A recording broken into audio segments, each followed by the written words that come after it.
Саламатсыздар ма оқушылар? Менің аты-жөнім Нұртаева Сандуғаш Жолдасбекқызы. Мен Тараз қаласы Жамбыл атындағы нөмір 5 мектеп гимназиясының химия пәні мұғалімімін. Бүгінгі өтетін сабағымыздың тақырыбы 8 сыныптарға арналған химиялық реакциялардың типтері.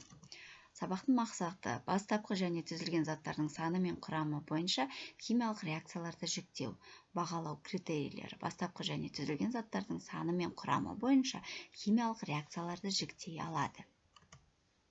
Химиялық реакция типтері төртке бөлінеді. Қосылу реакциясы, айырылу реакциясы, орын басу реакциясы және алмасу реакциясы. Енді осы әр типке анықтама беріп көрейік. Қосылу реакциясы дегеніміз, екі немесе одан да көп реагенттер қосылып, реакция нәтижесінде бір күрделі өнім түзілетін реакцияны айтамыз. Қосылу реакциясына жай заттардың, мысалы күкірттің, фосфордың, көміртектің ауада жануын жатқызуға болады. Күкірт оттекпен әрекеттескен кезде күкірт 4 валентті оксиді түзіледі. Айырылу реакциясы бір реагенттің құрылысы қарапайым екі немесе одан да көп өнімдерге бөліну реакциясын айтамыз. Оған мысал ретінде кальций карбонатын қыздырған кезде кальций оксиді мен көмір қышқыл газына ыдырауын жатқызуға болады. Орын басу реакциясы.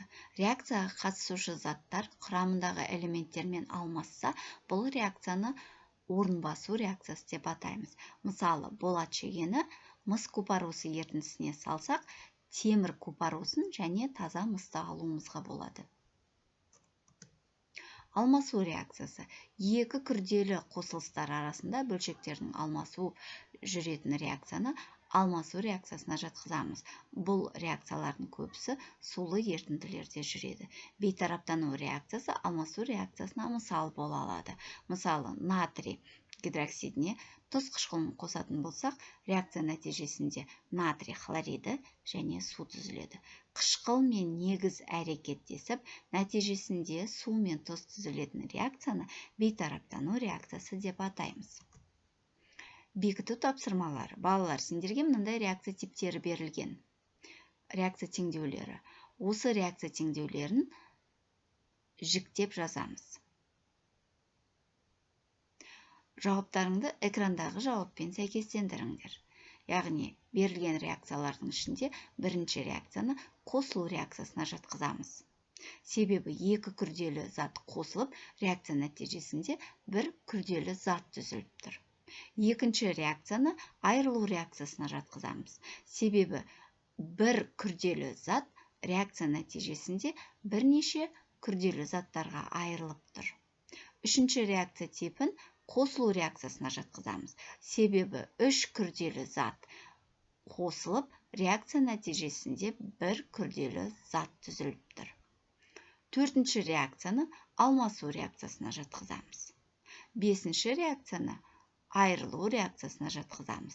Себебі темір еківалентті гидроксидін қыздырған кезде реакция нәтижесінде темір еківалентті оксиді және су түзіліп тұр.